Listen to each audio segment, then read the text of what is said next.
Hello नमस्कार दोस्तों। मैं रोहित मिश्रा आपके अपने परिवार ट्राई स्टार में स्वागत करता हूं। आशा करता हूं बच्चे आप सभी लोग बहुत ही अच्छे होंगे और अपनी बेहतरीन एक तैयारी भी कर रहे होंगे। जैसा कि आपको विदित है, अपना यूपी लेखपाल की बात करें तो आपका 24 जुलाई को इसका एग्ज़ाम होना निश्चित है, क्योंकि एक बार डेट बढ़ाई जा चुकी है। तो 24 तारीख को अपना क्या होगा, यूपी लेखपाल का एग्ज़ाम होगा। तो उस एग्ज़ाम को टारगेट करना है तो बच्चों सारी चीज़ें पढ़नी है। उसमें मैंने आपको मैथ के लगभग लगभग टॉपिक ख़त्म कर दिए। एक हमारा डीआई चैप्टर बचता है, एक दो हमारे और ज्योमेट्री बचते हैं। बात करेंगे यूपी जीके की, बात करें उसमें भी हमारा लगभग लगभग सिलेबस कंप्लीट हो गया है। हिंदी की बात करें उसका सिलेबस कंप्लीट हो गया है। अब इसके अलावा आपको पता है 25 नंबर हमारे जीके जीएस से आने हैं। तो जीके जीएस में history, polity, geography, science, economics, ये सारे चैप्टर को मिला करके 25 नंबर वहाँ से बनेंगे। तो मैंने पॉलिटी में कई सारे टॉपिक आपको करा रखे हैं। आज हम आपके लिए शुरू करने वाले हिस्ट्री। एक नंबर हमारे लिए महत्वपूर्ण होता है। कोई भी एग्जाम हो, कहीं से भी एक नंबर प्राप्त हो, वो नंबर महत्वपूर्ण होता है। तो हिस्ट्री में हमें क्या पढ़ना है? हिस्ट्री आप जानते हैं बहुत, उसमें 3 प्रकार की हिस्ट्री होती है, प्राचीन, आधुनिक और मॉडर्न। 3 प्रकार की होती है, लेकिन क्या प्राचीन, मध्य और आधुनिक 3 प्रकार की होती हैं। लेकिन हम वो सारी चीज़ें नहीं पढ़ेंगे, हम उनमें से उस चैप्टर को सिलेक्ट करेंगे जहाँ से क्वेश्चन हमारे एग्जाम में पूछा ही पूछा जाएगा। सारी हिस्ट्री पढ़ना तो एक तरह से कह सकते हैं इम्पॉसिबल है, क्योंकि सारी हिस्ट्री पढ़ने का फिर कोई मतलब भी नहीं बनता है, उसका कोई मतलब भी नहीं बनता है कि सारी हिस्ट्री पढ़ के जाओ, 1-2 क्वेश्चन आएंगे तो उसका मतलब कुछ बनता नहीं है। तो उसमें से कुछ सिलेक्टेड चैप्टर होते हैं जहाँ से क्वेश्चन आने ही आने हैं।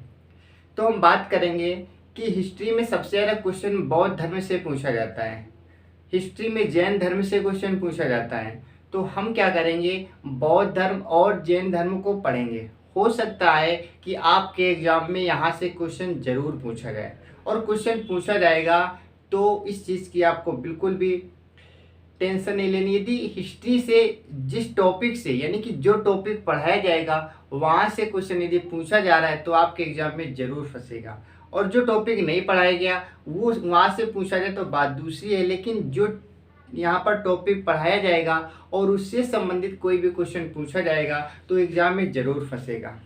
चलिए, तो ज़्यादा इसमें हम क्या करेंगे, ज़्यादा टाइम वेस्ट ना करते हुए हम चलिए अपने टॉपिक की शुरुआत करते हैं। तो हिस्ट्री में आज हम टॉपिक पढ़ने वाले हैं, यानी कि हिस्ट्री में हम क्या करेंगे, आज इतिहास में आपको टॉपिक पढ़ाने वाले हैं बौद्ध धर्म।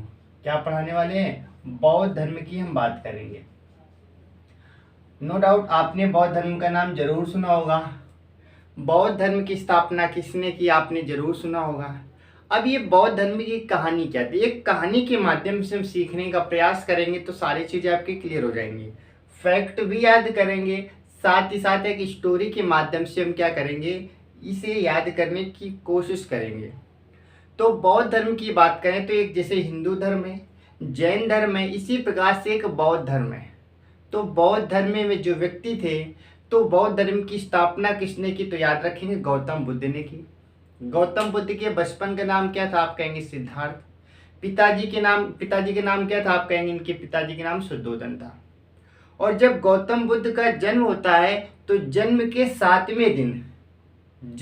सातवें दिन इनकी माताजी का देहावसान हो जाता है, इनकी माताजी की मृत्यु हो जाती है। यानी गौतम बुद्ध के जन्म के 7वें दिन ही आप कह सकते हैं, एक सप्ताह में ही इनकी माताजी का क्या हो जाता है, देहांत हो जाता है। जब इनकी माताजी का देहांत हो जाता है तो इनका पालन किसने किया, तो आपको याद रखना है इनकी मौसी थी, जिनका नाम क्या था, प्रजापति गौतमी। गौतम बुद्ध की जब मदर्स की डेथ हो जाती है तो इनका पालन पोषण किसने किया, तो आपको याद रखना है इनकी मौसी, जिनका नाम क्या था, प्रजापति गौतमी। तो इनका क्या करती हैं, पालन पोषण करती हैं। साथ ही साथ बात करेंगे, अब जब इनका जन्म होता है तो जैसा कि आपको पता है पुराने समय की बात करें या फिलहाल आज की बात करें, जब बच्चे का जन्म होता है तो पंडित लोगों को बुलाया जाता है और उसके बारे में पूछा जाता है कि बच्चा आगे फ्यूचर में क्या करेगा।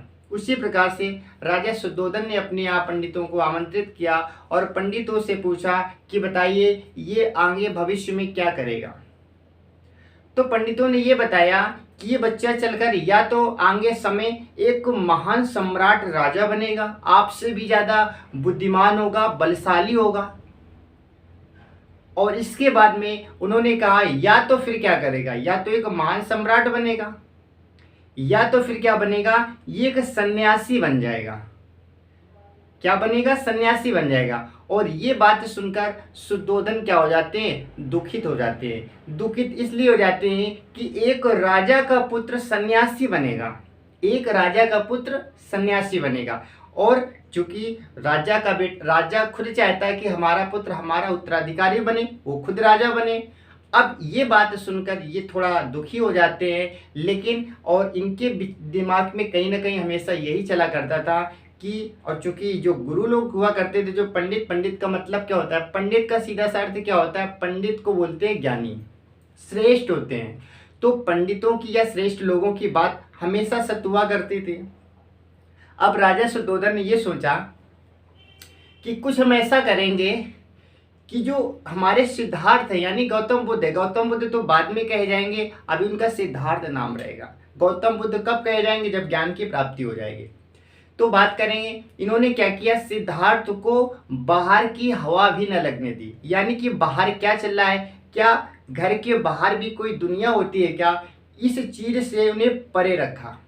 यानी कि बाहर की दुनिया के बारे में बताया ही नहीं। सिद्धार्थ को ये भी नहीं पता था कि इस घर के बाहर कोई एक संसार भी है, कोई दुनिया भी है, कोई एक भविष्य भी है। इन सारे मोह बंधन से क्या किया, सिद्धार्थ को बहुत दूर रखा और उस घर में, अपने महल में वो सारी सुविधाएं दी गई जो कि हर एक व्यक्ति को बाहर मिलती है। यानी कि बाहर की दुनिया, एक तरह से कह सकते हैं शुद्धोधन ने अपने बेटे सिद्धार्थ के लिए अपने महल में ही क्या किया, सारा संसार समाहित कर दिया। हर वो खुशी दी जो व्यक्ति को बाहर प्राप्त होती है। लेकिन बात ये होती ना कि जो ईश्वर लिख देता है, जो ईश्वर करता है, जो ईश्वर चाहता है, वो उसी के साथ वही होता है। हम लाख अपनी कोशिश करें, लेकिन जो ईश्वर के द्वारा, ईश्वर को जिस उद्देश्य से हमें भेजा गया है, उस उद्देश्य को पूरा करना ही होता है। अब एक दिन क्या हुआ, और राजा शुद्धोधन इस व्यक्ति को, यानी कि सिद्धार्थ को, अपने घर से बाहर कभी नहीं जाने देते थे। एक दिन क्या हुआ, धीरे धीरे समय बीतता है और सिद्धार्थ की अब उम्र हो जाती है, सिद्धार्थ अब बड़े हो जाते हैं।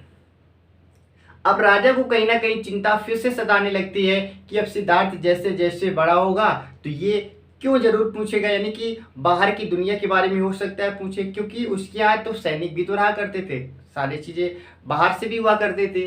अब राजा शुद्धोधन ने क्या किया कि बाहर की चीजें इसे ना प्राप्त हो, ना पता चले, इसलिए कम अवस्था में ही, छोटी उम्र में ही अपने बेटे सिद्धार्थ की शादी कर देते। मात्र 16 वर्ष की अवस्था होती है, 16 वर्ष की अवस्था में ये क्या करते हैं, इनकी शादी करते हैं। अब जब शादी इनकी हो जाती है, अब इन्हें बाहर की दुनिया के बारे में कोई ज्ञान नहीं है। इनकी शादी भी की गई। शादी होने के बाद में एक दिन सिद्धार्थ बैठे होते हैं और बैठे बैठे कुछ सोच रहे होते हैं। उसी समय इनका एक सारथी होता है। सारथी बोले तो जिस रथ में राजा लोग जाया करते थे, जो रथ को चलाता था, उसको सारथी बोलते थे। तो सारथी बैठा था, ये सारथी से बोले कि अब हम आज भ्रमण करना चाहते हैं, अपने राज्य का भ्रमण करना चाहते हैं। हमारे पिताजी ने राज्य में क्या क्या किया, क्या बाहर की चीजें हैं, ये सारी चीजें हम एक बार देखना चाहते हैं। तो पहले सारथी ने मना किया, लेकिन चूंकि वो भी राजकुमार है, राजकुमार की बात तो टाल नहीं सकते, बोले ठीक है। ये बाहर निकलते हैं। जब ये बाहर भ्रमण करने निकलते हैं तो बाहर इन्हें 4 चीजें दिखाई देती है। बाहर इन्हें 4 चीजें दिखाई देती है। कौन कौन सी? एक बूढ़ा व्यक्ति, जब ये जा रहे होते हैं तो एक बूढ़ा व्यक्ति मिलता है। तो सिद्धार्थ ने अपने सारथी से बोला ये कौन है? बोले ये बूढ़ा व्यक्ति है। बोले ये ऐसा क्यों बैठा है? बोला तो उस सारथी ने बताया कि ये मनुष्य का जीवन ही ऐसा होता है कि पहले बचपन आता है, बचपना के बाद में युवावस्था जिसे जवानी बोलते हैं, इसके बाद में बुढ़ापा आता है। ये सभी के साथ ये स्वाभाविक है। आज हमारी अवस्था ये है, कल को हम भी ऐसे ही बूढ़े होंगे। अब यहाँ पर जो सिद्धार्थ था, सिद्धार्थ के मन में कहीं ना कहीं चलने लगता है, इसका मतलब मनुष्य का जीवन व्यर्थ है। हम इस अपने शरीर की, इस अपनी काया की हम इतनी कह सकते हैं कि क्यों चिंता करते हैं, क्योंकि ये हमारा जो शरीर है, जो हमारा काया, एक ना एक दिन ये भी वृद्ध हो जाएगा। तो इस शरीर की, इस गुणवान शरीर की, यानी अपनी पर्सनालिटी की हम क्यों बात करें, क्योंकि ये हमारी हमेशा तो रहनी नहीं। एक ऐसा समय आएगा, ये भी क्या होगा, ये जो हमारी आज की हड्डियां हैं, ये जो हमारे पास पावर है, ये भी एक दिन क्षीण हो जाएगी। तो इनके दिमाग में ये आया कि कहीं ना कहीं मनुष्य जीवन कैसा है, सबसे बेकार है। थोड़ा आगे चलते हैं। जब आगे चलते तो वहां पर ये देखते हैं कि एक बीमार व्यक्ति लेटा होता है, एक बीमार व्यक्ति लेटा होता है। तो अपने सारथी चन्ना से कहते हैं, चन्ना ये कौन है? बोले महाराज ये एक बीमार व्यक्ति है। बोले ये क्या होता है? क्योंकि उन्हें बाहर के बारे में नॉलेज तो था ही नहीं, कभी बीमारी देखी ही नहीं थी। बोले ये क्या है? बोले ये एक बीमार व्यक्ति है। जो व्यक्ति ऐसा होता है कि जिसकी तबीयत खराब हो जाती है, तो तबीयत खराब होने के दौरान व्यक्ति को कभी ज्वर आता है, कभी क्या होता है, पेन होता है, यानी कि शरीर में दर्द होता है। ये सारी चीजें मनुष्यों के साथ होती है, यानी कि आरामी बीमारी मनुष्यों की एक तरह से कह सकते हैं ईश्वर की देन है, ये साथ में ही आती है। कभी व्यक्ति स्वस्थ होता है, कभी अस्वस्थ होता है। तो ये व्यक्ति कैसा लेटा हुआ है? अस्वस्थ लेटा हुआ है। अब सिद्धार्थ ये सोचते हैं कि ये, इसका मतलब मनुष्य जीवन में कई सारी टेंशनें हैं। एक तो व्यक्ति अपने शरीर को लेकर कि आज हमारा शरीर ऐसा है, बाल्यावस्था, युवावस्था, इसके बाद में वृद्धावस्था आती है। दूसरी बात, व्यक्ति अपना बीमार भी हो जाता है। आगे चलते हैं। जब आगे चलते हैं तो वहां पर ये देखते हैं कि एक मृत्यु, यानी कि एक व्यक्ति की डोली जा रही होती है। कौन सी? शव यात्रा निकल रही होती है, यानी एक मृतक व्यक्ति को लेकर जा रहे होते हैं। ठीक है। अब पूछे चन्ना ये क्या है? तो चन्ना बताता है कि ये व्यक्ति मर गया है, इसकी मृत्यु हो गई है, इस व्यक्ति को शमशान ले जाया जा रहा है। बोले किस लिए? क्योंकि इसकी डेथ हो गई है, अब इसका समय खत्म हो गया है, ये इस संसार को क्या करके छोड़कर चला गया है। अब सिद्धार्थ के बारे में एक चीज ये भी आती है कि हमारा खुद का शरीर, हम खुद में बीमार पड़ जाते हैं, हमारा शरीर वृद्ध हो जाता है, साथ ही साथ हमारा शरीर हमारा साथ भी नहीं देता है, हमारा शरीर हमें छोड़कर चला जाता है। तो ये मनुष्य का जीवन तो व्यर्थ है, क्योंकि खुद का शरीर, ये हमारा बनाया हुआ शरीर है, ये हमारा बनाया हुआ शरीर हमारा ही साथ नहीं देता है, पता चले कभी भी हमारा साथ छोड़कर चला जाता है। तो इस मनुष्य जीवन का मतलब ही क्या है? थोड़ा और आगे चलते हैं। जब थोड़ा और आगे चलते हैं तब ये देखते हैं कि वहां पर एक सन्यासी बैठा था। वहां पर क्या बैठा था? सन्यासी। देखिए ईश्वर की माया कहां से कहां ले जाती है, क्योंकि उस पंडित ने ये भी आपको बताया था कि या तो बच्चा आपका सम्राट बनेगा या तो सन्यासी बनेगा। अब सिद्धार्थ वहीं पर पहुंच जाते हैं कि सन्यासी के पास में। बोलते चन्ना ये क्या है? तो चन्ना बताता है ये एक सन्यासी है। बोले ये सन्यासी इस जंगल में क्या कर रहा है? क्योंकि वो जंगल में तपस्या कर रहे थे। बोले इस जंगल में क्या कर रहा है? तो चन्ना ने बताया ये व्यक्ति मोह माया संसार से वैराग्य प्राप्त किया, इसे संसार से कुछ भी मतलब नहीं, इसे केवल और केवल ईश्वर से मतलब है। क्या इसका घर है, क्या परिवार है, कौन इसकी पत्नी है, कौन पिता है, कौन भाई है, कौन बहन, किसी से मतलब नहीं, इसे सिर्फ और सिर्फ ईश्वर से लगाव है। ईश्वर को ही जानता है, दुनिया में मोह माया नाम की कोई चीज ही नहीं होती है। बोले तो यहाँ पर तो बोले हाँ ये सन्यासी हो गया। सन्यासी का मतलब बैराग, बैराग उसे कहते हैं जिसे संसार से मोह माया होती ही नहीं है। तो अब यहाँ पर सिद्धार्थ को समझ आया कि यानी कि मनुष्य जीवन का, और बोले कि यहाँ पर बैठने से क्या होता है, एक शांति मिलती है। क्योंकि हमें टेंशन कब होती है? जब हम किसी के बारे में सोचते हैं, जब किसी से लगाव होता है तो वहां पर टेंशन होती है। जब अपना कोई होता ही नहीं, केवल और केवल ईश्वर हमारे साक्षी होते हैं, तो ईश्वर और एक मनुष्य के प्रति जो प्रेम स्नेह होता है, तो वहां पर किसी भी चीज की चिंता नहीं होती। बोले सबसे सुकून की जिंदगी कौन सी है? बोले सबसे सुकून की जिंदगी है वैराग्य। यानी कि सन्यासी बनना सबसे अच्छी बात है। सन्यासी बनने से इस संसार से सारे जो अपने संबंध होते हैं ये क्या होते हैं? दरकिनार होते हैं। केवल और केवल ईश्वर से भक्ति होती है। अब यहाँ पर सिद्धार्थ का क्या मत था? टनकता है और ये सोचते हैं हाँ ये रास्ता सबसे अच्छा है, ये रास्ता सबसे अच्छा है। अब इसके बाद में सिद्धार्थ अपने घर आते हैं, विचार कर रहे होते हैं। विचार करते करते एक दिन क्या होता है, ये अपनी पत्नी से बिना बताए अपनी पत्नी से क्या करते हैं? घर से निकल आते हैं। अपनी पत्नी से बताते भी नहीं, क्योंकि पत्नी से बताएंगे तो एक बात पूछेंगे जरूर, कहाँ क्या हो सकता है, बीच में अड़चन भी आ जाए। तो ये बिना पत्नी को, बच्चों को सुला करके, पत्नी को सुला करके, बिना पत्नी के आदेश के, बिना पत्नी को बताए ये घर से निकल आते हैं। ये घर से निकल आते हैं। घर से निकलने के बाद में ये क्या करते हैं? अपना सन्यासी जीवन व्यतीत करने के लिए घर से निकल जाते हैं। और घर से जब निकलते हैं इसको बोला जाता है महाविनिष्क्रण बोला जाता है। ठीक है। इसके बाद में ये चलते रहते हैं। 6 साल ये कठोर तपस्या करते हैं। 6 साल कठोर तपस्या करने के बाद में इन्हें ज्ञान की प्राप्ति होती है। और ये वहीं से क्या कहलाते हैं? महात्मा बुद्ध कहलाते हैं। महात्मा बुद्ध कहलाते हैं। ठीक है। इसके बाद में इनके गुरुजी बनते हैं। पहले इनके गुरु कौन बनते हैं? अलार कलारम बनते हैं। दूसरे रुद्रक पुत्रक बनते हैं। इनके गुरु भी बनते हैं। साथ ही साथ अब जब ये शुरुआत में गए थे तो 5 गुरु बैठे थे। उनसे बोले कि हमें भी संन्यास धारण करना है। तो बोले ठीक है।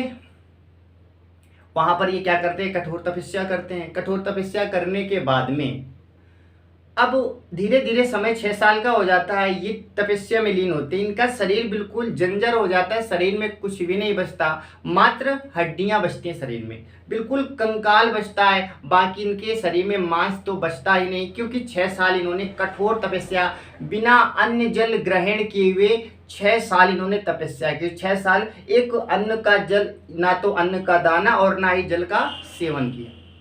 अब जिस गांव में ये क्या कर रहे थे, गांव के बाहर जो जंगल था वहां पर क्या कर रहे थे? तपस्या कर रहे थे। तो वहां से एक लेडीज आती है और उसे पता चलता है कि यहाँ एक महान पुरुष तपस्या कर रहे हैं। तो ये खीर लेकर जाती है।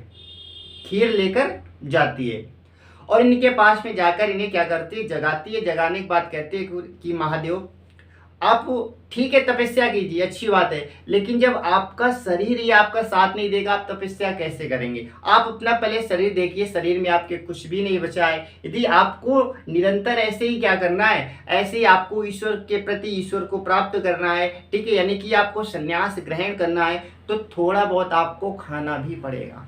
तो उस समय क्या करते हैं? खीर थोड़ी सी खा लेते हैं। बोलते हैं हाँ बात तो आपकी सही है। उस समय जो 5 उनके पास में गुरु थे ये इनसे नाराज हो जाते हैं। बोलते तुम्हें ज्ञान की प्राप्ति नहीं होगी, क्योंकि ज्ञान की प्राप्ति करने के लिए आपने बीच में ये अपनी तपस्या भंग करके ये खीर खाने लगे। तो वो नाराज होकर चले जाते हैं।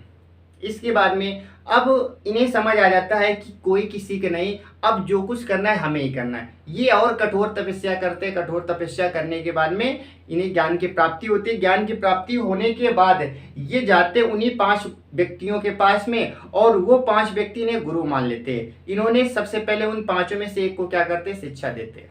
ठीक है।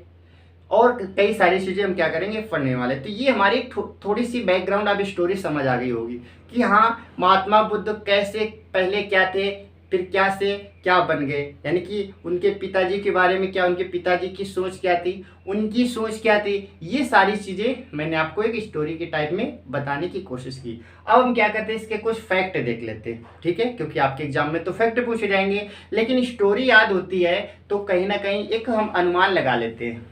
ठीक है, चलिए तो अब हम क्या करेंगे? अब हम पढ़ने वाले फैक्ट। तो बौद्ध धर्म के बारे में अब हम पढ़ेंगे गौतम बुद्ध के बारे में। किसके बारे में? गौतम बुद्ध के बारे में पढ़ेंगे। ठीक है, अब हम किसके बारे में पढ़ने वाले हैं? अब हम पढ़ने वाले हैं गौतम बुद्ध के बारे में। चलिए तो गौतम बुद्ध की हम बात करें तो सबसे पहले इनकी बात करें। पिताजी का नाम क्या था?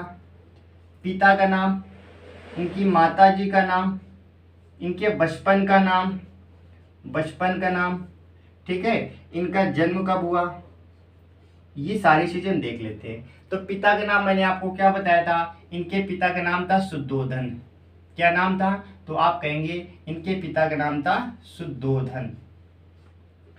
बात करेंगे माता जी का नाम इनके क्या था, याद रखेंगे, माता जी का नाम था इनकी महामाया। ठीक है, क्या नाम था, महामाया इनकी माता जी का नाम था, महामाया इनकी माता जी का नाम था। बचपन का नाम इनका क्या था, याद रखेंगे सिद्धार्थ। बचपन का नाम क्या था, आप कहेंगे सिद्धार्थ। और जन्म की बात करें, कपिलवस्तु में इनका जन्म हुआ था। कपिलवस्तु कहाँ पर पड़ता है, पहले कपिलवस्तु अपने यहीं पर था, लेकिन अब बात करें कपिलवस्तु कहाँ पड़ता है, आप कहेंगे ये लुम्बिनी में पड़ता है। और लुम्बिनी कहाँ पड़ता है, तो याद रखेंगे ये पड़ता है नेपाल में। कहाँ पड़ता है, नेपाल में। तो इनका जन्म कहाँ हुआ था, आप कहेंगे नेपाल में हुआ था। ठीक है, पिता का नाम शुद्धोधन था, माता का नाम क्या था, आप कहेंगे महामाया। तो ये भी आपसे क्वेश्चन पूछा जाता है, शुद्धोधन की बात करें किस वंश से संबंधित थे, तो याद रखेंगे शाक्य वंश से संबंधित थे। आपसे शाक्य वंश पूछा जाता है, इनका संबंध किससे था, आप कहेंगे शाक्य वंश से था। माता की बात करें तो माता का जन्म, माता किससे आती थी, याद रखेंगे कोली गणराज से। किससे, कोली गणराज से। क्वेश्चन कैसे पूछे जाएंगे, वो सारी चीजें हम एक एक करके भी आपको बताएंगे, कोली गणराज से। ठीक है, और इसके बाद में इनकी पत्नी का नाम भी देख लेते हैं, इनकी वाइफ का नाम देख लेते हैं। इनके एक लड़का भी था, तो बच्चे का भी नाम देख लेंगे, पुत्र का नाम देख लेंगे। तो याद रखेंगे पत्नी का नाम क्या था, आप कहेंगे यशोधरा। पत्नी का नाम क्या था, यशोधरा था। पुत्र का नाम क्या था, याद रखेंगे राहुल। क्या नाम था, राहुल नाम था। ये सारे फैक्ट आपसे पूछे जाते हैं। ठीक है, क्या नाम था, राहुल। तो देखिए, और इनकी मौसी के भी नाम याद रखेंगे। मौसी का नाम क्या था, आप कहेंगे गौतमी प्रजापति। यहाँ पर मौसी का नाम भी लिख लेते हैं। मौसी का नाम इनकी क्या था, मौसी का नाम था गौतमी प्रजापति। गौतमी प्रजापति। जब इनकी माता जी की मृत्यु हो जाती है तो राजा शुद्धोधन क्या करते हैं, अपनी साली कह सकते हैं, साली के साथ में क्या करते हैं, ये शादी कर लेते हैं। ठीक है, जिस कारण से क्या होता है, इनकी गौतम बुद्ध की बात करें, सिद्धार्थ की बात करें, तो ये पालन पोषण करते हैं। तो ये सारे फैक्ट आपको याद रखते हैं। फिर से देखेंगे, गौतम बुद्ध के पिताजी का नाम क्या था, आप कहेंगे शुद्धोधन। शुद्धोधन किस वंश से संबंधित थे, शाक्य वंश से संबंधित थे। ये शाक्य वंश के मुखिया पे थे। क्या थे, ये मुखिया थे, चूंकि राजा थे तो याद रखेंगे ये वहां के मुखिया भी थे। माता जी की बात करें तो माता जी का नाम महामाया था, और ये कोली गणराज से संबंधित थी, यानी कि कोली वंश से। ऐसे पूछ लिया जाता है कि गौतम बुद्ध माता की तरफ से किस वंश से संबंधित थे, तो आपको बताना है कोली वंश से। पिताजी की तरफ से किस वंश से संबंधित थे, तो आपको बताना है वो थे शाक्य वंश से संबंधित। ठीक है, जैसे आज की भी समय बात कर लेते हैं, जब किसी एक स्त्री का विवाह होता है तो अपने घर की तरफ से कोई और कैटेगरी की होती है, और जब जाती है अपने ससुराल तो किसी और कैटेगरी की होती है। ठीक है, तो इसी प्रकार से इनकी माताजी किस वंश से संबंधित थी, तो याद रखें कोली वंश से संबंधित थी। और पिताजी की बात करें तो ये शाक्य वंश से संबंधित थे। बात करेंगे कि बचपन का नाम क्या था, याद रखेंगे सिद्धार्थ। ये गौतम बुद्ध कब बनते हैं, जब ज्ञान की प्राप्ति होती है, लेकिन बचपन में तो इनका नाम क्या था, सिद्धार्थ नाम था। जन्म बताएं तो जन्म कहाँ हुआ था, तो आप कहेंगे कपिलवस्तु लुम्बिनी, कहाँ पर, नेपाल में पड़ता है। तो लुम्बिनी में जन्म होता है। लुम्बिनी कहाँ पर पड़ता है, कपिलवस्तु, और कपिलवस्तु कहाँ पर, आप कहेंगे नेपाल में इनका जन्म होता है। पत्नी का नाम क्या था, आप कहेंगे पत्नी का नाम इनकी यशोधरा था, और पुत्र का नाम क्या था, आप कहेंगे राहुल था। और इनकी मौसी जी का नाम क्या था, गौतमी प्रजापति। क्या नाम था, गौतमी प्रजापति। और इनकी जो माता जी थी, इनकी मृत्यु कब हो गई थी, तो आप कहेंगे जन्म के 7वें दिन इनकी मृत्यु हो गई थी। जन्म के 7वें दिन इनकी क्या हो जाती है, तो आप कहेंगे डेथ हो जाएगी। तो जन्म के 7वें दिन की मृत्यु हो जाती है, जिस कारण से शुद्धोधन को दूसरा विवाह करना पड़ता है अपनी साली के साथ में, जिनका नाम था गौतमी प्रजापति।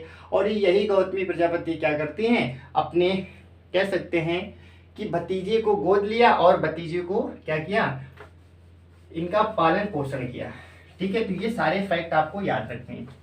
इसके बाद में और आपको क्या याद रखना है, अब हम बात करेंगे कि सबसे पहले इनका जन्म कब हुआ था, आप कहेंगे कहाँ हुआ था, तो आप कहेंगे इनके जन्म की बात करें, इनका जन्म तो लुम्बिनी में होता है। कहाँ पर होता है, लुम्बिनी में। लेकिन आपसे आपसे सन पूछा जाता है, तो याद रखेंगे जन्म लुम्बिनी में होता है। कब होता है, 563 बीसी में।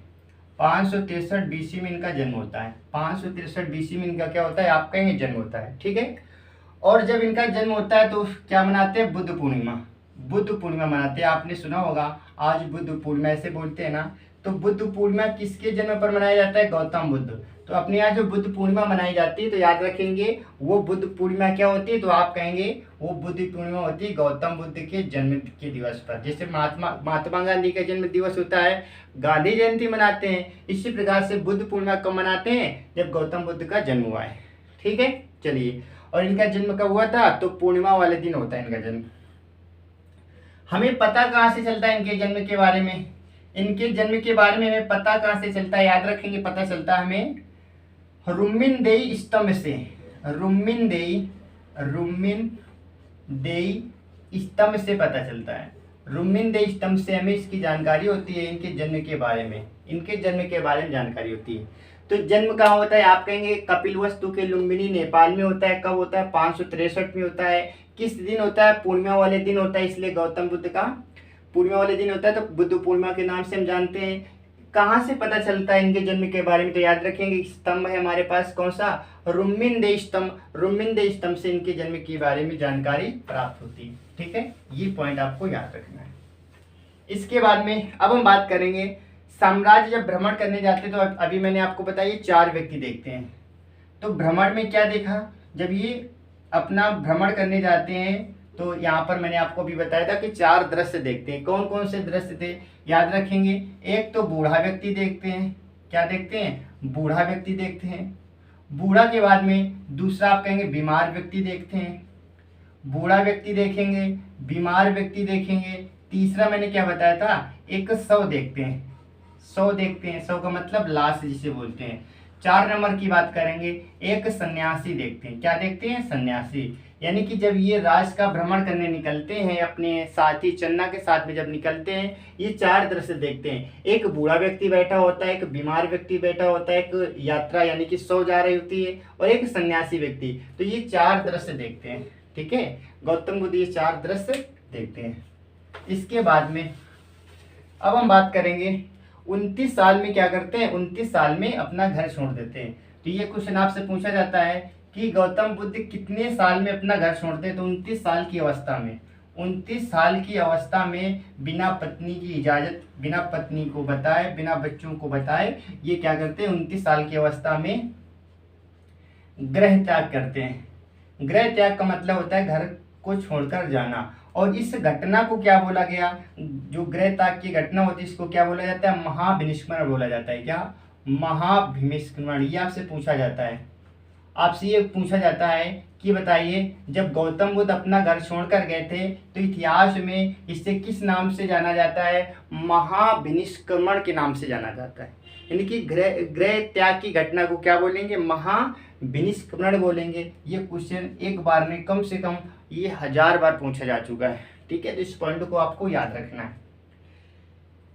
इसके बाद में जब ये घर से निकलते हैं, इनके गुरु की बात करें, इनके 2 गुरु होते हैं। कौन कौन से? एक होते हैं अलार कलाम और दूसरे होते हैं रुद्रक पुत्र। दूसरे कौन होते हैं? आप कहेंगे रुद्रक पुत्र दूसरे होते हैं, रुद्रक पुत्र।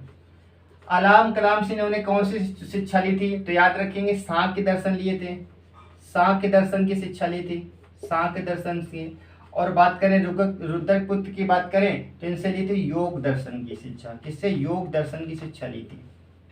तो इनके 2 गुरु होते हैं। पहले अलार्म कलाम, इनसे सांख्य दर्शन की शिक्षा लेते हैं। दूसरे व्यक्ति थे रुद्रक पुत्र, इनसे क्या करते हैं? योग दर्शन के बारे में शिक्षा लेते हैं। ठीक है, ये पॉइंट आपको याद रखना है। इसके बाद में अब हम बात करेंगे जब इनका जन्म होता है तो आपसे क्वेश्चन ये पूछा जाता है इनके जन्म का प्रतीक बताइए। जन्म का प्रतीक आपसे पूछा जाता है, इनके जन्म का प्रतीक क्या था? गौतम बुद्ध के जन्म का आपसे प्रतीक पूछा जाता है। ठीक है, और इसके बाद में जन्म का प्रतीक पूछा जाता है, और इसके बाद में गृह त्याग का प्रतीक पूछा जाता है। गृह त्याग का प्रतीक ये आपसे क्वेश्चन पूछा जाता है। जन्म का प्रतीक, गृह प्राप्त का प्रतीक और ज्ञान प्राप्ति का प्रतीक, ज्ञान प्राप्ति, ये सारे क्वेश्चन आपसे पूछे जाते हैं। यानी कि गृह त्याग जो किया, जन्म का प्रतीक की बात करें, इनके जन्म का प्रतीक क्या था? याद रखेंगे कमल या सांड।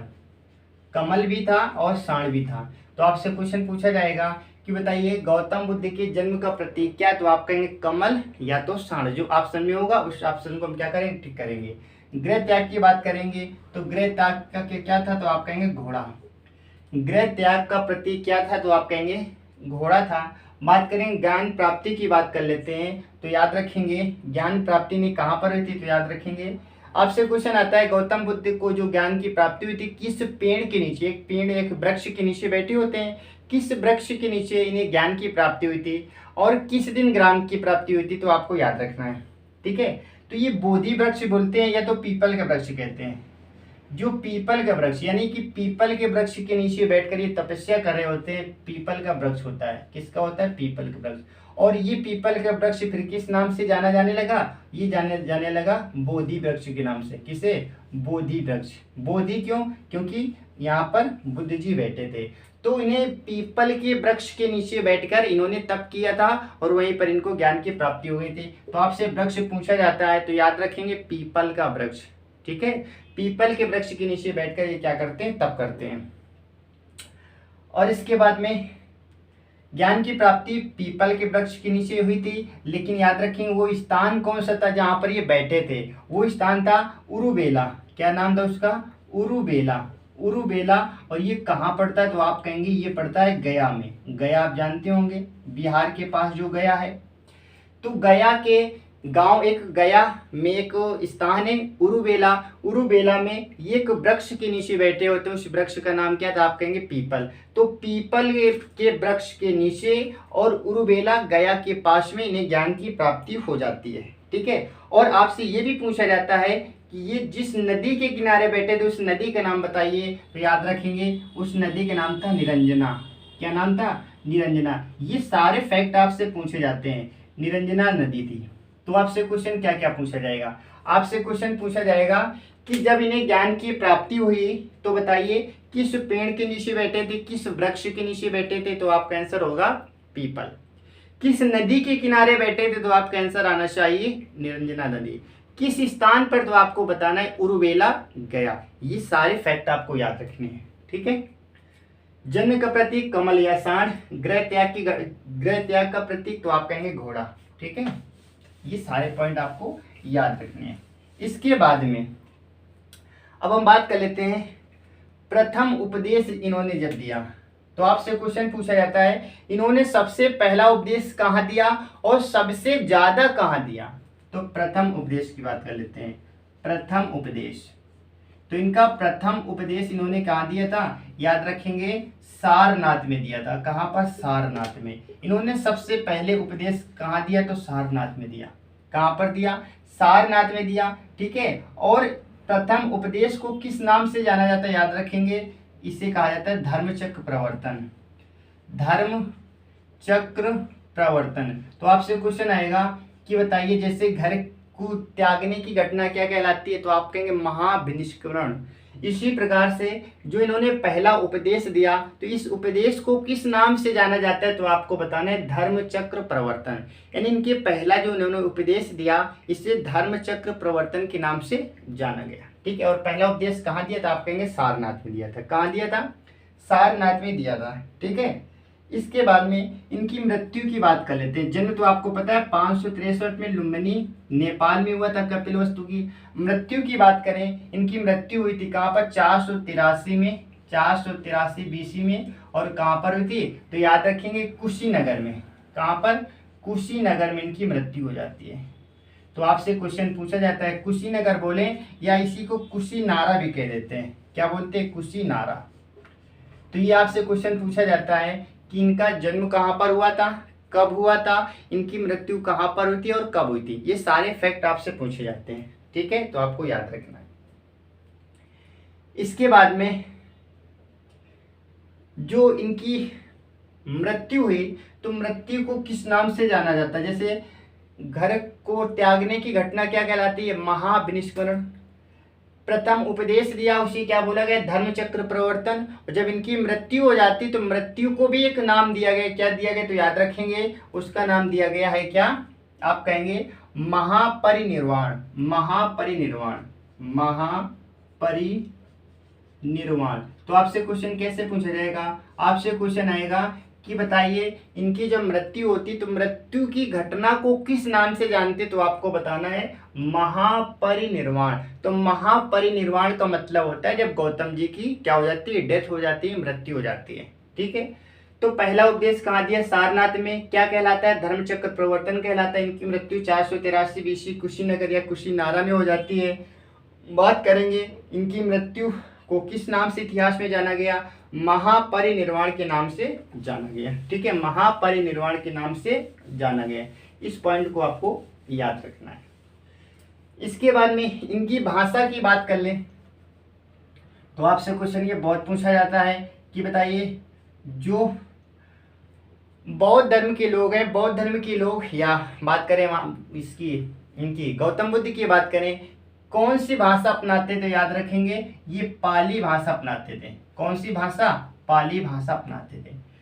क्योंकि पाली भाषा की बात करें बहुत ही सरल भाषा होती है जो लोगों को ज़्यादा समझ आती है। यदि यही अपना उपदेश संस्कृत में देते तो सभी लोगों को समझ ना आती। तो पाली भाषा एक लोकल लैंग्वेज की, जैसे आज के हमारे हिंदी सबको समझ आती है, ऐसे इन्होंने जो उपदेश दिए पाली भाषा में दिए। अभी एक प्राकृतिक भाषा भी समझेंगे जैन धर्म में। जब जैन धर्म में पढ़ेंगे तो उसमें उन्होंने जो अपने उपदेश दिए, लोगों को जो शिक्षा दी, प्राकृतिक भाषा में देते हैं, और ये किस में देते हैं, पाली भाषा में देते हैं। ठीक है, तो बात करेंगे बौद्ध धर्म में कौन सी भाषा चलती थी, आप कहेंगे पाली भाषा चलती थी।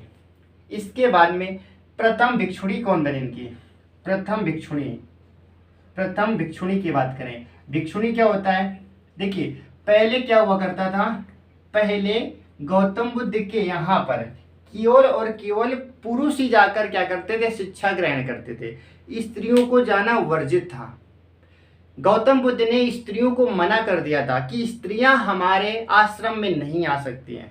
ठीक है, क्योंकि स्त्रियों के आने से कहीं ना कहीं उन्हें ऐसा लगता था कि ब्रह्मचर्य का पालन नहीं हो पाएगा, क्योंकि उनके यहाँ कई प्रकार के वहाँ पर युवावस्था के भी थे और वृद्धावस्था, तो हर प्रकार के वहाँ पर क्या ब्राह्मण लोग रहते थे। तो उन्हें ऐसा लगता था कि यहाँ पर हो सकता है किसी प्रकार की ब्रह्मचर्य का पालन ना हो, इसलिए यहाँ पर इन्होंने क्या किया था, स्त्रियों का प्रवेश वर्जित कर दिया था, महिलाओं को आने से मना कर दिया था, महिलाएं शिक्षा नहीं ले सकती थी। बाद में इनके एक मित्र होते हैं, ठीक है, इनके एक मित्र होते हैं, इनकी एक कहानी है। इनके एक मित्र होते हैं, मित्र कहीं जा रहे होते हैं तो रास्ते में इनको एक जगह रुकना पड़ता है। अब उस महिला को ये पता चलता है कि ये जो मित्र हैं गौतम बुद्ध के क्या हैं, बहुत नज़दीक के मित्र हैं। तो और इन्होंने गौतम बुद्ध के बारे में बहुत सुना था कि ये एक महान पुरुष है और ब्रह्मचर्य का पालन करते हैं। तो इन्होंने क्या किया, इन्होंने इसकी परीक्षा लेनी चाहिए। इन्होंने क्या किया, इनको अपने पास बुलाया। पास बुलाने के बाद में अपने क्या रूम में रखा, सारी व्यवस्थाएं की, जैसे रुकने की एक व्यवस्था की। और बाद में जैसे कि आपको पता है कि पुराने समय में क्या हुआ करता था, जो लोग तपस्या करते थे तो वहाँ पर कहीं ना कहीं स्त्रियां आकर के तपस्या को क्या करती थी, विघ्न यानी कि बाधा डालती थी। तो इन्होंने भी ऐसा कुछ करना चाहा, उनके दोस्त के साथ ऐसा करना चाहा, ठीक है, कि किसी भी प्रकार से इनका ब्रह्मचर्य क्या हो जाए, नष्ट हो जाए। लेकिन वो लड़की जो स्त्री होती है वो सारे प्रयत्न कर लेती है, सारे प्रयास कर लेती है, लेकिन उस दोस्त की बात करें, महात्मा गांधी जो महात्मा बुद्ध थे उनके मित्र की बात करें, उन्हें किसी भी प्रकार का कोई फर्क नहीं पड़ता। वो एक प्रकार से उनके यहाँ समाधि में लीन हो जाते हैं, केवल और केवल अपने आप से सारा वैराग्य छोड़कर वहाँ पर एक सन्यासी के तौर पर बैठ जाते हैं। और आपको पता है कि पुराने समय में स्त्रियाँ क्या करती थी, तो डांस वांस किया करती थी, यानी कुल मिलाकर मोहित करने का प्रयास किया, लेकिन ये असफल रहती हैं। इसके बाद में जब सवेरा होता है तो सवेरा होने के बाद में इन्होंने गौतम बुद्ध से जाकर बोला कि बताइए आप अपने इन गुरुओं के साथ में, अपने शिष्यों के साथ में क्या ऐसा करते हैं, इन्हें बाहरी दुनिया से मतलब ही नहीं होता है। मैंने हर प्रयास किया, इन्हें अपनाने के लिए हर प्रयास किया, लेकिन इन्हें एक फर्क भी न पड़ा। ऐसा क्या आप इसमें मोहित यानी जादू करते हैं? तब इन्होंने बताया। तो इन्हीं के दोस्त ने ये बोला कि चलिए ठीक है, अब हम क्या करते हैं, इस आश्रम में पुरुषों के साथ साथ महिलाओं को, क्योंकि अब यहाँ पर महात्मा बुद्ध को ऐसा लग रहा था कि जो हमारे शिष्य हैं अब ये क्या है, पूरी तरह से वैराग्य हैं, तो यहाँ पर अगर महिलाएं भी आएंगी तो कोई फर्क नहीं पड़ेगा। तो वहीं से क्या होता है, महिलाओं का भी प्रवेश वर्जित जो था उसको हटाकर महिलाएं भी प्रवेश कर सकती थी। तो अब इसके बाद में जब महिलाएं प्रवेश कर सकती थी तो सबसे पहले भिक्षुणी, भिक्षुणी का मतलब होता है जो महिला शिक्षा प्राप्त करती है उसे भिक्षुणी बोलते हैं, और जो पुरुष होता है उसको भिक्षुण बोलते हैं। तो सबसे महिला यानी कि सबसे पहले बात करें भिक्षुणी कौन बनी, तो याद रखेंगे इनकी मौसी ही बनती हैं, यानी गौतम बुद्ध की मौसी, जिन्होंने गौतम बुद्ध को पाला, बड़ा किया, शादी की, यही जाकर अपने बेटे से, एक तरह से बेटा होता है तो बेटे से शिक्षा ग्रहण करती हैं, अपने पुत्र से ही शिक्षा ग्रहण करती हैं। तो याद रखेंगे इनकी पहली भिक्षुणी कौन थी, इनकी मौसी थी, इनकी मौसी थी, जिनका नाम क्या था, आप कहेंगे गौतमी प्रजापति, गौतमी प्रजापति। तो इनकी मौसी जाकर क्या करती हैं, अपने पुत्र से शिक्षा लेती हैं। तो पहले भिक्षुणी आपसे क्वेश्चन बहुत पूछा जाता है, तो याद रखेंगे गौतमी प्रजापति जो कि इनकी क्या होती हैं, आप कहेंगे इनकी मौसी होती हैं। ठीक है, बात करेंगे बौद्ध धर्म का पवित्र ग्रंथ कौन सा था, पवित्र ग्रंथ की बात करें तो याद रखेंगे इनका पवित्र ग्रंथ कौन सा था, वो था हमारा जातक। आपने सुना होगा जातक, जातक कथाएं होती, जातक में किसके बारे में जानकारी प्राप्त होती है, तो जातक में गौतम बुद्ध के पिछले जन्म के बारे में ज्ञान की प्राप्ति होती है। जातक में गौतम बुद्ध के पिछले जन्म में क्या था वो सारी चीजें इसमें लिखी हैं। ठीक है, तो पवित्र ग्रंथ की बात करें तो आप कहेंगे जातक। और आपको याद रखना है कि इनके यहाँ 4 बौद्ध संगीतियां हुई थी, इनके यहाँ 4 बौद्ध संगीतियां हुई थी। आपसे क्वेश्चन पूछे जाते हैं कि कौन सी संगीति कब हुई, उस समय राजा कौन था, इसकी अध्यक्षता किसने की, अध्यक्ष कौन बना, ये आपसे क्वेश्चन पूछा जाता है। तो याद रखेंगे इनके समय में 4 बौद्ध संगीतियां होती हैं। कितनी होती, 4 बौद्ध संगीतियां होती हैं। तो याद रखेंगे सबसे पहले राजगृह में होती है, राजगृह में होती है पहली बौद्ध संगीति। कहाँ पर होती है, आप कहेंगे राजगृह में होती है। इसकी अध्यक्ष कौन बनते हैं, महाकश्यप बनते हैं, महाकश्यप को इसका अध्यक्ष बनाया जाता है। और उस समय राजा कौन थे, तो आप कहेंगे अजातशत्रु, अजातशत्रु यहाँ पर कौन थे, अजातशत्रु राजा थे। और ये किस वंश से संबंधित, याद रखेंगे हर्यक वंश से। और कब हुई, 483 में, 483 BC। तो क्वेश्चन पूछा जाएगा बौद्ध संगीति, पहली बौद्ध संगीति कब हुई थी, 483 में। उस समय राजा कौन था, अजातशत्रु। किस वंश से संबंधित था, हर्यक वंश से।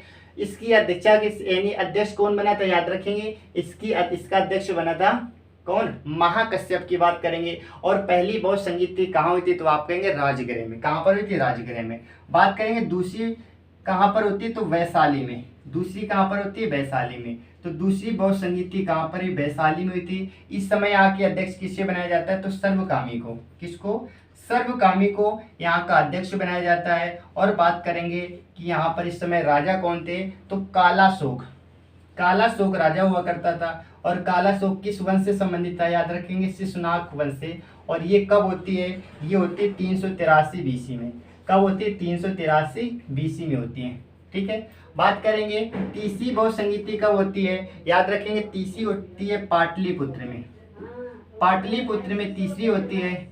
और तीसरी पाटलिपुत्र में होती, बात करें इस समय यहाँ के अध्यक्ष किससे बनाया गया, मोगलीपुत्र को बनाया गया। किसके, मोगलीपुत्र को अध्यक्ष इसका बनाया जाता है, मोगलीपुत्र को। और इस समय राजा की बात करें तो राजा कौन थे, आप कहेंगे अशोक, सम्राट अशोक यहाँ के क्या थे, राजा थे। और सम्राट अशोक की बात करें किस वंश से संबंधित है, आप कहेंगे मौर्य वंश से संबंधित थे। और ये 247 BC में होती है। कब होती है, 247 BC में ये बौद्ध संगीति होती है। एक लास्ट और होती है, चूंकि 4 बौद्ध संगीतियाँ होती हैं। लास्ट की बात करें, लास्ट हमारी होती है कुंडल वन में। कहाँ पर होती है, आप कहेंगे लास्ट होती है कुंडल वन में। और राजा की बात कर लेते हैं तो यहाँ के अध्यक्ष पहले कौन थे, वसुमित्र थे।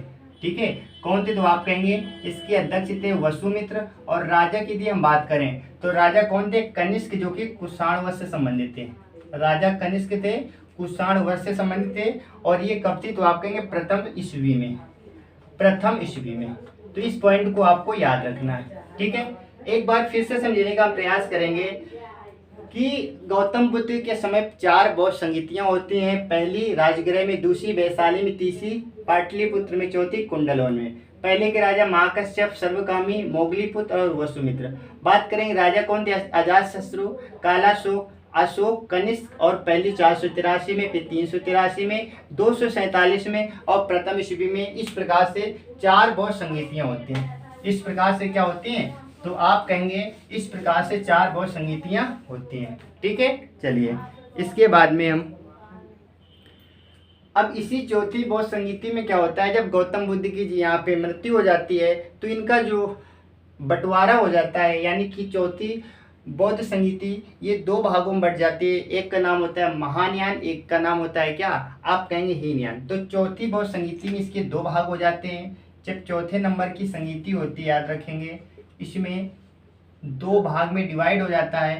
पहला याद रखेंगे महायान, पहला क्या याद रखेंगे, महायान, और दूसरा याद रखेंगे हीनयान। पहला महायान और दूसरा क्या, हीनयान। 2 ऐसे भागों में क्या होता है, विभाजित हो जाता है। ठीक है, ग्रंथ की बात करें तो इनके 3 क्या होते हैं, त्रिपिटक होते हैं। तो आपसे क्वेश्चन पूछा जाता है त्रिपिटक का संबंध किससे, तो याद रखेंगे वो बौद्ध धर्म से है।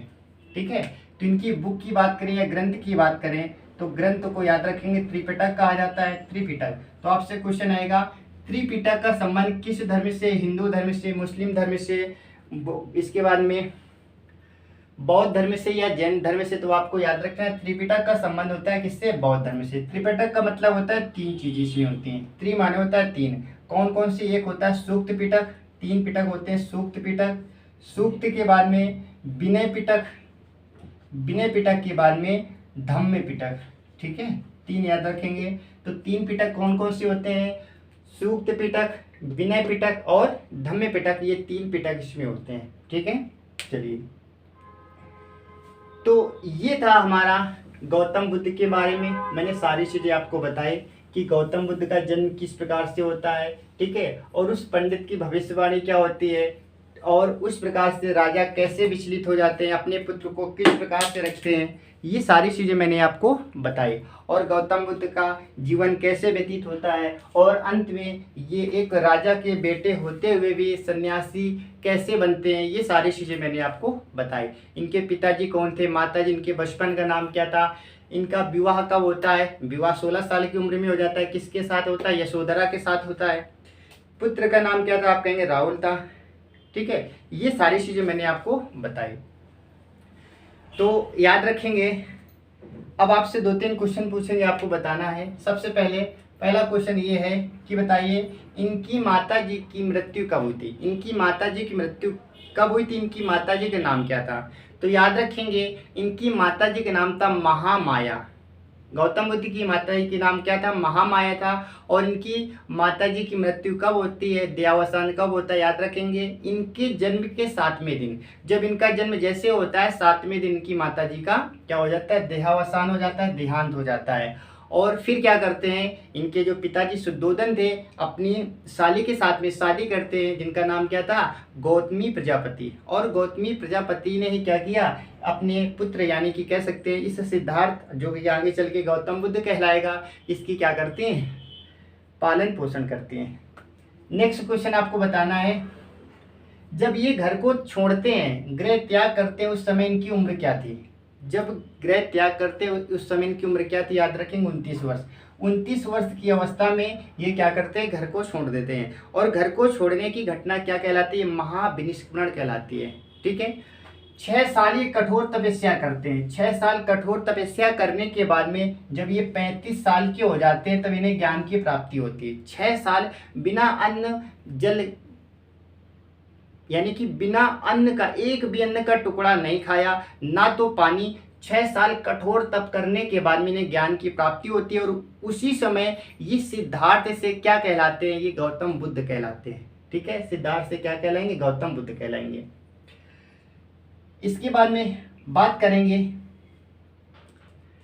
जब ये राज भ्रमण करने के लिए निकलते हैं, क्योंकि इनके पिताजी ने तो एक तरह से बॉन्ड कर दिया था, इन्हें किसी भी तरीके से बाहर मत जाने देना, क्योंकि कहीं ना कहीं भविष्यवाणी हुई थी कि आगे चलकर ये क्या बनेगा, सन्यासी बनेगा।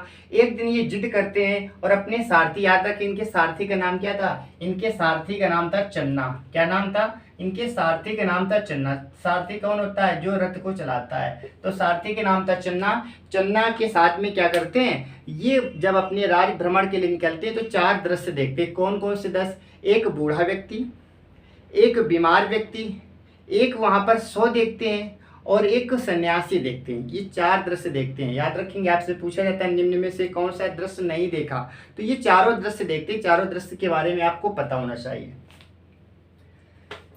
तो इनकी जो पवित्र पुस्तक है उसका नाम क्या है? जातक। तो जातक में इनकी वाइफ ने यानी कि इनकी पत्नी ने एक बात ये बोली है, क्योंकि ये अपनी पत्नी को छोड़कर रात में निकल आते हैं, अपने बच्चों को छोड़कर, अपनी पत्नी को छोड़कर ये रात में क्या करते हैं, अपना घर छोड़ देते हैं। तो इनकी पत्नी का ये कहना था, उस जातक में ये लिखा हुआ है कि यदि स्वामी हमें बताकर जाते तो उन्हें हम मना ना करते। ठीक है, यदि बताकर गए होते तो उन्हें मना ना करते, लेकिन उन्होंने हमारे साथ एक प्रकार से कह सकते हैं गलत व्यवहार किया, बिना बताए। ठीक है, हमें और हमारे बच्ची को छोड़कर गए। तो इस प्रकार से एक महिला का जीवन क्या होता है, इस पीड़ा को वही महिला समझ सकती है। ठीक है, जिस प्रकार से हमारे पति हमें छोड़कर चले गए, हमारा बच्चा छोड़कर चले गए, क्योंकि जब ये बच्चा छोड़कर गए थे तो बच्चा मुश्किल से, ये मानो कि छोटा ही बच्चा था, तो छोड़कर चले जाते हैं। तो उस जातक में सारी चीज़ें, जातक क्या, जातक गौतम बुद्ध से संबंधित इनकी जो हिस्ट्री यानी कह सकते हैं पिछले जन्म के बारे में सारी चीज़ें उसमें लिखी हैं। ठीक है, तो आपसे ऐसे क्वेश्चन पूछा जा सकता है कि बताइए गौतम बुद्ध के बारे में, इनकी हिस्ट्री के बारे में, इनके पिछले जन्म के बारे में किस पुस्तक में लिखा है? तो याद रखेंगे जातक भी लिखा है। कहाँ लिखा है? जातक भी लिखा है। इनके पुत्र का नाम क्या था? तो याद रखेंगे इनके पुत्र का नाम था राहुल नाम था। ठीक है, तो इस प्रकार से ये हमारा क्या था, ये हमारा बौद्ध धर्म था। उम्मीद है आपको बौद्ध धर्म समझ आया होगा। ठीक है, तो हम हिस्ट्री में वो कुछ चुनिंदा टॉपिक पढ़ेंगे जहाँ से क्वेश्चन पूछे जाने की ज़्यादा संभावना होती है। ठीक है, क्योंकि हिस्ट्री अपनी बहुत बड़ी होती है, लेकिन कुछ सिलेक्टेड हम चैप्टर पढ़ने वाले हैं। तो आज हमारा ये कंप्लीट हो गया। नेक्स्ट क्लास में यदि हम हिस्ट्री पढ़ेंगे तो उसमें जैन धर्म पढ़ेंगे। क्या पढ़ेंगे? जैन धर्म। जैन धर्म के बाद में हम वेदों के बारे में पढ़ेंगे, क्योंकि आपसे वेदों के बारे में पूछा जाता है। वेदों के बारे में पूछेंगे। आप जानते हैं 4 वेद होते हैं, ऋग्वेद, यजुर्वेद, सामवेद, अथर्ववेद। यानी कि वेदों के बारे में हम क्या करेंगे? अध्ययन करेंगे। ठीक है, तो चलिए अब मिलेंगे अपनी अगली क्लास में। Okay, bye bye, take care.